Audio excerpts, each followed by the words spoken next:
Hi everyone, welcome to the biology concept. आज के इस वीडियो में हम एनिमल किंगडम का एक न्यू फाइलम स्टार्ट करेंगे जो कि है हमारा पॉरीफेरा। ओके, तो एक जनरल इंट्रोडक्शन हम देखते हैं पॉरीफेरा का। तो पॉरी मीन्स पोर बियरिंग एनिमल्स। ठीक है, पॉरीफेरा का मतलब होता है ऐसे एनिमल्स जिनके अंदर पोर्स प्रेजेंट हो। ओके, पोर्स, इन्हें हम कॉमनली स्पॉन्जेस भी कहते हैं। ठीक है, ये मोस्टली मरीन होते हैं और इनकी सिमेट्री ऐसी होती है कि इनको किसी भी प्लेन से आप कट करो तो ये इक्वल हाफ में डिवाइड नहीं होते हैं, तो इन्हें एसिमेट्रिकल कहा जाता है। ठीक है, ये मल्टी सेलुलर एनिमल्स होते हैं। इनके बॉडी के ऊपर बहुत ही छोटे छोटे पोर्स होते हैं जिसे हम ओस्टिया कहते हैं। ठीक है, इनकी बॉडी के ऊपर छोटे छोटे पोर्स होते हैं जिसे हम ओस्टिया कहते हैं। ठीक है, वो पोर्स क्या कहलाते हैं? ओस्टिया। वाटर ओस्टिया के थ्रू एंटर करता है और पास होता है through a system of canals. ठीक है, अगर हम बात करें कि साइकॉन या स्पॉन्जेस की बॉडी में वाटर एंटर कैसे होता है, तो वो होता है आपका ओस्टिया के थ्रू। ठीक है, ओस्टिया के थ्रू वाटर एंटर होता है एंड ऑस्क्यूलम के थ्रू वाटर आउट होता है उनकी बॉडी से। आगे हम देखेंगे। ठीक है, तो this is called the canal system and is a characteristic feature of the sponges, यानी कि स्पॉन्जेस के अंदर कैनाल सिस्टम प्रेजेंट होता है और ये एक ख़ास फीचर है स्पॉन्जेस का। ठीक है, नाउ इनमें लेवल ऑफ ऑर्गेनाइजेशन कैसा होता है? तो पॉरीफेरा जो है वो cellular level of organization show करता है, यानी कि इनकी बॉडी सिर्फ और सिर्फ सेल्स की बनी होती हैं, टिश्यूज़ की नहीं। No tissues. ओके, टिश्यूज़ की नहीं, ऑर्गन्स की नहीं, सिर्फ और सिर्फ सेलुलर लेवल ऑर्गेनाइजेशन इनमें होता है। ठीक है, सेल्स जो है इनमें डिफरेंट ग्रुप्स में ऑर्गेनाइज्ड होते हैं लेकिन टिश्यू नहीं होता। ठीक है, different types of cell perform different functions. Important क्या है पॉरीफेरा में, आप देख सकते हो, मैंने बताया आपको सेलुलर लेवल ऑफ ऑर्गेनाइजेशन देखने को मिलता है। सिमेट्री इनकी ऐसी होती है कि इनको अगर आप किसी भी प्लेन से कट करो तो ये इक्वल हाफ में डिवाइड नहीं होते हैं। ठीक है, तो ये एसिमेट्रिकल होते हैं, इरेगुलर इनका शेप होता है। मोस्टली एसिमेट्रिकल ऑर्गेनिज्म होते हैं फाइलम पॉरीफेरा के। जर्म लेयर की अब हम बात करें तो पॉरीफेरा में ट्रू डिप्लोब्लास्टिक या फिर ट्रिप्लोब्लास्टिक ऑर्गेनाइजेशन देखने को हमें नहीं मिलता है। नहीं, ना तो इनके पास डिप्लोब्लास्टिक ऑर्गेनाइजेशन है ना ही ट्रिप्लोब्लास्टिक ऑर्गेनाइजेशन है जर्म लेयर्स का। क्यों नहीं है? क्योंकि इनकी बॉडी जो है टिश्यूज़ की बनी ही नहीं हुई है।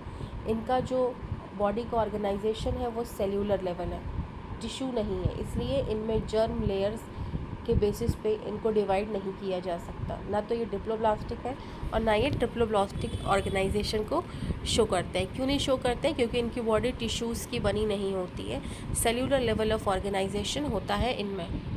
नेक्स्ट पॉइंट फिफ्थ है आपका body walls and pores. Body जो है वो स्पॉन्ज की कंटेन करती है माइन्यूट पोर्स, जिसे हम कहते हैं माइन्यूट पोर्स को हम क्या कहते हैं? ओस्टिया। ठीक है, ओस्टिया के थ्रू वाटर जो है वो बॉडी के अंदर आता है। इनके ओस्टिया के थ्रू, पोर्स के थ्रू वाटर एंटर होता है। ओके, अब ये वाटर पास होता है through canal system of canals. At the end water leaves through a large opening called osculum. मैंने आपको बताया था वाटर एंटर तो बॉडी में ओस्टिया के थ्रू होता है, बट एंड जो है वो ऑस्क्यूलम के थ्रू होता है, जो कि बॉडी के ऊपर यहाँ वाले रीजन पे ऑस्क्यूलम प्रेजेंट होता है।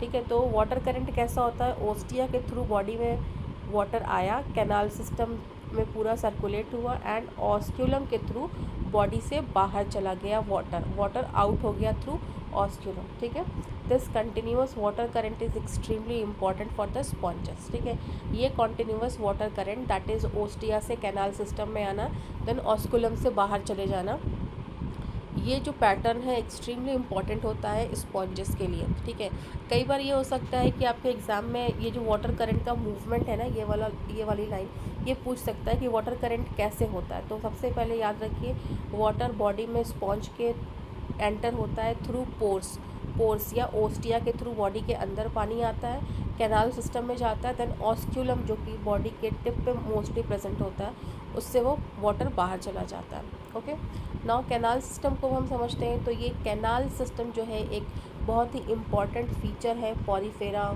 फाइलम का, ठीक है। इनकी बॉडी कंटेन करती है बहुत सारे canals through which water flows. In canals के थ्रू वाटर फ्लो होता है, ठीक है। वाटर जब बॉडी में एंटर होता है तो अपने साथ साथ क्या लेके आता है, फूड लेकर के आता है, ऑक्सीजन लेके आता है, ठीक है। और जब बाहर बॉडी से बाहर जाता है थ्रू ऑस्क्यूलम तो क्या लेके जाता है, कार्बन डाइऑक्साइड लेके जाता है और वेस्ट मटेरियल लेके जाता है। तो क्या होता है कि कैनाल सिस्टम, अगर पूछे क्वेश्चन कि कैनाल सिस्टम किस चीज़ में हेल्प करता है, तो फूड इनटेक में भी करता है, रेस्पिरेशन में भी करता है और वेस्ट को रिमूव करने में भी हेल्प करता है हमारा canal system in the sponges और पॉरीफेरा फाइलम ऑर्गेनिज्म, ठीक है। पॉरीफेरा फाइलम के ऑर्गेनिज्म में एक स्पेशल और इम्पॉर्टेंट फीचर होता है जो कि है कैनाल सिस्टम। इस कैनाल सिस्टम का काम है फूड इनटेक भी करना, रेस्पिरेशन भी करना एंड रिमूव भी करना वेस्ट का, ओके। नाउ स्पेशल सेल्स इनकी बॉडी में एक पाया जाता है जिसे हम कहते हैं क्वानोसाइट्स, ठीक है। ये क्वानोसाइट्स कहाँ प्रेजेंट होते हैं, तो सबसे पहले ये प्रेजेंट होते हैं inner lining of the canals पे प्रेजेंट होते हैं, ठीक है, जो कि एक स्पेशल सेल कंटेन करते हैं क्वानोसाइट्स, ठीक है। क्वानोसाइट आपको अगर ये पूछ ले कहाँ प्रेजेंट होता है तो कैनाल्स के इनर लाइनिंग पे प्रेजेंट होते हैं क्वानोसाइट्स, ठीक है। इन्हें हम कॉलर सेल्स भी कहते हैं, ठीक है। क्वानो सेल्स कुछ इस तरह के आपको दिखेंगे, अबिट आपको कहिए ओवल टाइप के, और इनमें फ्लैजिला होता है, ठीक है। और इनका जो फ्लैजिला है वो वाटर करंट को प्रोड्यूस करने में हेल्प करता है। सो रिमेंबर, क्वानोसाइट्स के पास फ्लैजिला होता है जिसकी वजह से वाटर करंट आराम से हो पाता है, ठीक है। तो they also help in obtaining food from the water, यानी कि क्वानोसाइट्स और कॉलर सेल्स का काम कह सकते हैं हम कि इनका भी काम है कि हम वाटर से अपना फूड लें, ठीक है। एक कैरेक्टरिस्टिक की इनके पास फ्लैजिला प्रेजेंट होता है, ओके। नाउ इनमें डाइजेशन कैसा होता है, तो पॉरीफेरन्स में इंट्रा सेल्यूलर डाइजेशन होता है, फूड जो है वो डाइजेस्ट होता है इनसाइड द सेल। इनके पास प्रॉपर डाइजेस्टिव ट्रैक्ट नहीं होता है, ओके। तो पॉरीफेरा में कैसा डाइजेशन होता है, इंट्रा सेल्यूलर डाइजेशन होता है। नाउ रेस्पिरेशन देखते हैं तो पॉरीफेरेंस के पास कोई स्पेशल ऑर्गन नहीं होता है रेस्पिरेशन के लिए। इनका जो गैस एक्सचेंज होता है वो होता है, गैस एक्सचेंज अगर होता है बाई डिफ्यूजन एक प्रोसेस है जिसके थ्रू ये अपना एक्सक्रिएशन या रेस्पिरेशन कर पाते हैं, ठीक है। एक्सक्रिएशन नहीं कहेंगे, रेस्पिरेशन कहेंगे, डिफ्यूजन के थ्रू ये रेस्पिरेशन कर पाते हैं, ठीक है। वाटर जब इनके बॉडी में एंटर करता है तो ऑक्सीजन उसके साथ डिज़ोल्व रहता है, ठीक है, और वो सेल्स तक पहुंचता है। क्या, ऑक्सीजन डिज़ोल्व फॉर्म में वाटर के साथ डिज़ोल्व होकर के वाटर के साथ सेल्स तक पहुंचता है और कार्बन डाइऑक्साइड को रिमूव कर लेता है, ठीक है। तो पॉरीफेरा में रेस्पिरेशन कैसे होता है, by the process of diffusion, याद रखिए, इंपॉर्टेंट है ये। नाउ एक्सक्रिएशन कैसा होता है, तो पॉरीफेरियंस के पास कोई स्पेशल एक्सक्रीटरी ऑर्गन भी नहीं होता है। इनका वेस्ट मटेरियल जो है बाय डिफ्यूजन ही बाहर निकलता है, ठीक है। वाटर करंट जो है अपने साथ वेस्ट मटेरियल्स को बाहर ले जाता है, okay, water current. So excretion as well as respiration दोनों ही होती है by the process of diffusion, याद रखिए, पॉरीफेरा में, ठीक है। स्केलेटन, अब ये एक इम्पॉर्टेंट पॉइंट है कि स्पॉन्जेस की जो बॉडी होती है वो सब, उनका जो स्केलेटन होता है, सपोर्टिव सिस्टम होता है, वो बना होता है स्पाइक्यूल्स का, ठीक है। उनका जो स्केलेटन होता है वो बना होता है स्पाइक्यूल्स का। अब इन स्पाइक्यूल्स में हो सकता है कि कैल्शियम कार्बोनेट हो, सिलिका हो, ठीक है। कुछ स्पॉन्जेस में स्पॉन्जिन फाइबर्स भी होते हैं। तो याद रखिए, पॉरीफेरा का स्केलेटन बना होता है स्पाइक्यूल्स का या फिर स्पॉन्जिन का, ओके। रिप्रोडक्शन पॉरीफेरा में एसेक्सुअल एंड सेक्सुअल दोनों तरीके का देखा जाता है। एसेक्सुअल रिप्रोडक्शन पॉरीफेरा में बडिंग के थ्रू होता है, ठीक है। एक छोटी सी आउटग्रोथ होती है इनकी बॉडी पे, पेरेंट बॉडी पे, और इवेंचुअली ये आउटग्रोथ जो है बॉडी से अलग होकर के एक न्यू इंडिविजुअल में कन्वर्ट हो जाती है, ठीक है। कुछ स्पॉन्जेस के पास एक रेजिस्टेंट स्ट्रक्चर होता है जिसे हम कहते हैं गैम्यूल्स, ठीक है। ये क्या करता है, ये गैम्यूल्स क्या करते हैं, हेल्प करते हैं स्पॉन्ज को to survive under unfavourable condition, okay. Now sexual reproduction में अगर हम बात करें तो स्पॉन्जेस जो होते हैं वो हर्माफ्रोडाइट होते हैं। इसका मतलब ये है कि एक ही बॉडी पे आपके मेल और फीमेल दोनों ही ऑर्गन्स प्रेजेंट होंगे। This means the same individual can produce both male and female gametes, ठीक है। अगर दोनों एक ही बॉडी पे मेल और फीमेल अगर ऑर्गन्स होंगे तो जाहिर सी बात है वो मेल और फीमेल गैमेट्स भी बना पाएंगे, तो इन्हें हम हर्माफ्रोडाइट्स कहते हैं।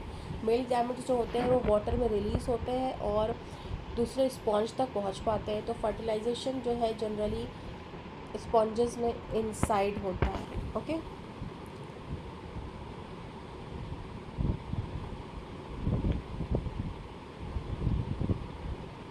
नाउ लार्वल स्टेज कैसा देखा जाता है, तो फर्टिलाइजेशन होने के बाद development produces a larva stage, ठीक है। फर्टिलाइजेशन के बाद जाइगोट बनता है। जाइगोट के बाद जो एम्ब्रियोनिक स्टेज आता है, तो उसके बाद आप एक लार्वा स्टेज भी देखते हो। ये लार्वा स्टेज कैसा होता है, जनरली फ्री स्विमिंग होता है, सीलिएटेड होता है, ठीक है। लेटर ये क्या होता है, सेटल डाउन हो जाता है और डेवलप हो जाता है एक एडल्ट स्पॉन्ज में। इम्पॉर्टेंट क्या है कि एडल्ट स्पॉन्ज जो है वो सेसाइल होता है, ठीक है, मतलब एक जगह पे फिक्स रहेगा ये एक सबस्ट्रेटम से, ठीक है। लेकिन लार्वा जो है सीलिएटेड होता है और ये फ्री लिविंग होता है। नाउ इनकी हैबिटेट कैसी होती है, तो पॉरीफेरा के मोस्टली मेंबर्स जो होते हैं वो मैरीन होते हैं और कुछ फ्रेश वाटर भी होते हैं।